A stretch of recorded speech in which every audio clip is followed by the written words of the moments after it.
Tuhan kita. Kita siapkan hati kita untuk berjumpa secara pribadi dengan Tuhan. Haleluya. Tuhan, ku mau menyenangkan-Mu. Tuhan, bentuklah hati ini jadi bejana untuk hormat-Mu, cemerlang bagai emas murni.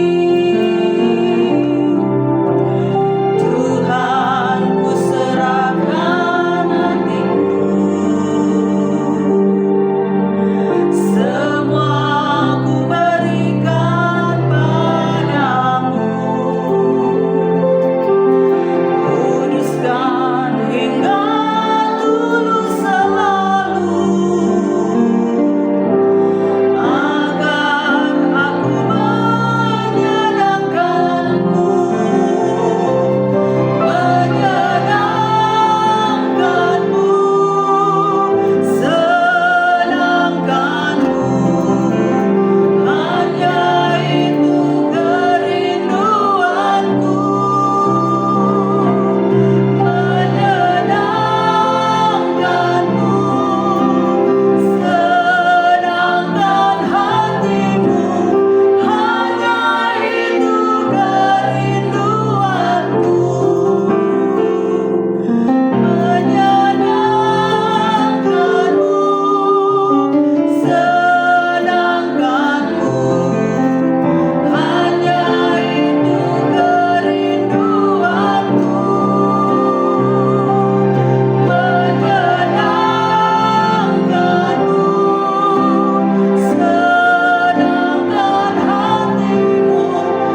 senangkan hatimu.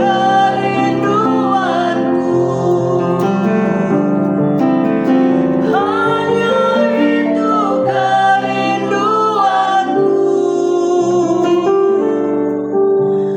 hanya itu kerinduanku, hanya itu kerinduanku. Biarlah ini menjadi pengakuan kami, Tuhan. Kami mau merindukan-Mu lewat pujian penyembahan kami. Saat ini kami mau mendengarkan kebenaran firman-Mu.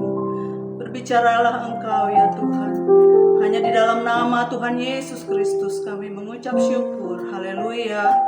Amin. Shalom Bapak Ibu Saudara yang dikasihi Tuhan.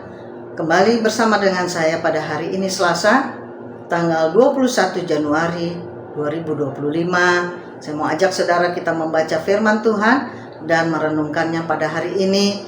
Pada hari ini bertemakan firman membawa perubahan. Bacaan kita diambil dari Mazmur pasal 34 dan juga Keluaran pasal 11 sampai dengan pasal 13. Saya mau ajak saudara kita akan membaca beberapa ayat yang saya ambil dari Mazmur 34 ayat 18 sampai 20. Demikian firman Tuhan. Apabila orang-orang benar itu berseru-seru, maka Tuhan mendengar dan melepaskan mereka dari segala kesesakannya. Tuhan itu dekat kepada orang-orang yang patah hati, dan Ia menyelamatkan orang-orang yang remuk jiwanya. Kemalangan orang benar banyak, tetapi Tuhan melepaskan dia dari semuanya itu. Mazmur yang dituliskan oleh Daud ini adalah pernyataan syukur dan pujian kepada Allah karena pembebasan dari Allah atas berbagai-bagai kesulitan. Di sini Daud mengajarkan tentang kasih setia Tuhan yang dirasakannya dan berlaku kepada siapapun. Daud menyatakan bahwa Tuhan selalu melindungi orang-orang yang takut kepadanya dan yang hidup dalam kebenaran. Ajakan Daud agar semua orang harus memuji Tuhan dalam kehidupannya sehari-hari tanpa terpengaruh oleh keadaan apapun. Memuji Tuhan setiap saat dan bukan hanya di saat keberhasilan. Pujian kepada Tuhan adalah sebuah respons yang alami dari orang-orang yang mengalami anugerahnya. Daud bersaksi tentang bagaimana Tuhan mendengar seruannya, sehingga Tuhan menolong dirinya di saat dia mengalami kesesakan dan pergumulan hidup.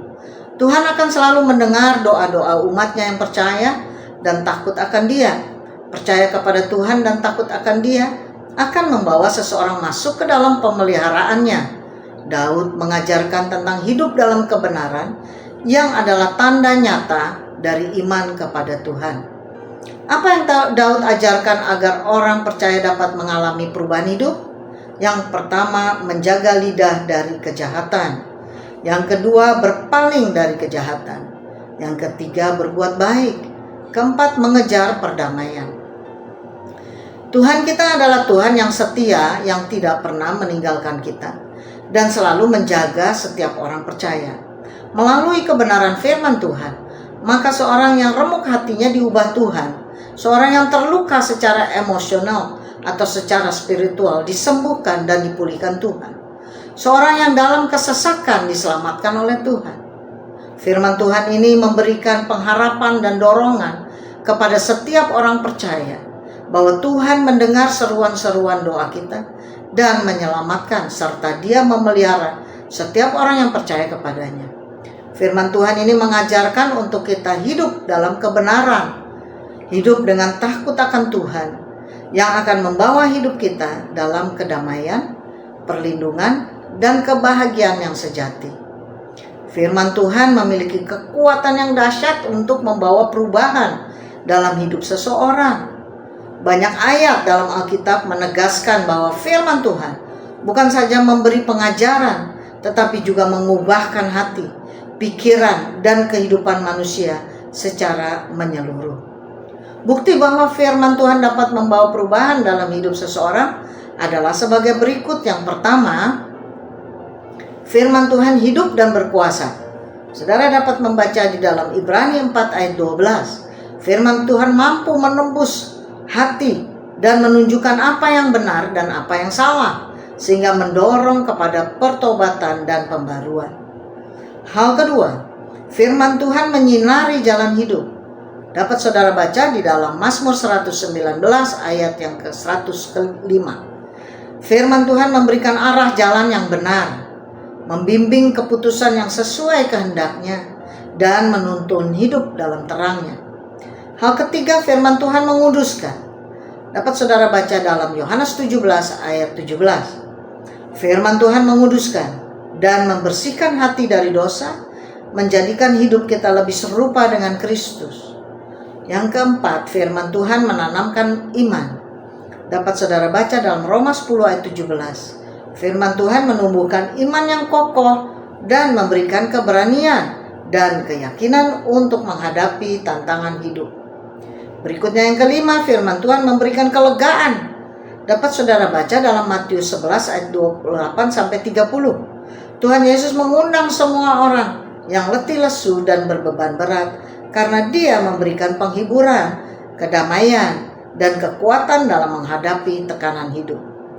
Nah saudara, refleksi kita pada hari ini yaitu firman Tuhan adalah alat utama Allah untuk membawa perubahan dalam hidup manusia. Dia memberikan perubahan hati, perubahan pola pikir, perubahan karakter, serta perubahan prioritas hidup. Perubahan-perubahan ini bukan bersifat sementara, tetapi bersifat kekal karena berasal dari kuasa Tuhan yang bekerja melalui firman-Nya. Demikian perenungan kita pada hari ini, saudara. Mari kita berdoa. Bapa, di dalam nama Tuhan Yesus Kristus, terima kasih Tuhan buat firman-Mu pada hari ini, serta perenungan yang mengajarkan kami bahwa kami harus benar di hadapan Engkau, sehingga nama-Mu saja dipermuliakan. Terima kasih Tuhan, kami mengucap syukur dan kami memuji menyembah Engkau saja. Hanya di dalam nama Yesus Kristus kami sudah berdoa dan bersyukur kepadamu. Haleluya. Amin.